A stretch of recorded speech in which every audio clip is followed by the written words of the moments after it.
Kisah Nabi Nuh AS dan kaumnya membuat kapal besar. Nabi Nuh AS merupakan nabi yang melakukan dakwah selama 500 tahun dan meninggal di usia 950 tahun. Nabi Nuh AS diutus oleh Allah SWT di antara kaum penyembah berhala. Mereka yakin bahwa menyembah berhala dapat membawa kebaikan dan menolak bala.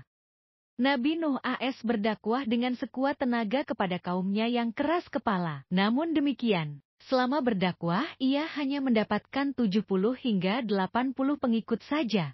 Suatu ketika, Nabi Nuh AS kemudian berdoa kepada Allah SWT. Nabi Nuh AS berdoa supaya kaumnya diberi hidayah. Allah SWT mengabulkan doa tersebut dan memerintahkan Nabi Nuh dan pengikutnya untuk membuat sebuah perahu besar.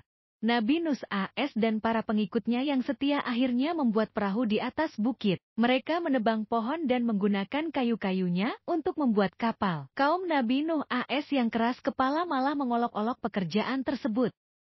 Mereka bahkan berani melempar kotoran kepada Nabi Nuh AS dan para pengikutnya ketika mereka sedang membuat kapal.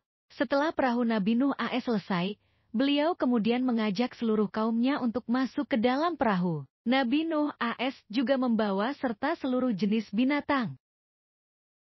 Masing-masing sepasang untuk setiap jenisnya. Selain itu, Nabi Nuh AS juga membawa benih tumbuh-tumbuhan. Hal ini supaya kelak jenis hewan dan tumbuhan tersebut tetap bisa berkembang biak.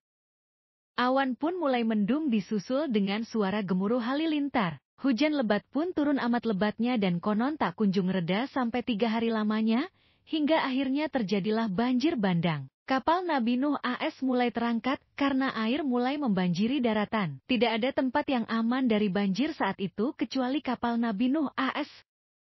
Hujan turun selama 40 hari, 40 malam. Setelah itu, hujan perlahan mulai reda dan air perlahan mulai surut. Setelah 150 hari kemudian, Nabi Nuh AS dan para pengikutnya yang setia turun dari kapal dan mulai membangun kehidupan yang baru. Mereka hidup dalam nuansa ketaatan dan kesejahteraan dalam naungan Allah SWT. Keturunan Nabi Nuh AS pun semakin banyak dan menyebar ke seluruh pelosok bumi.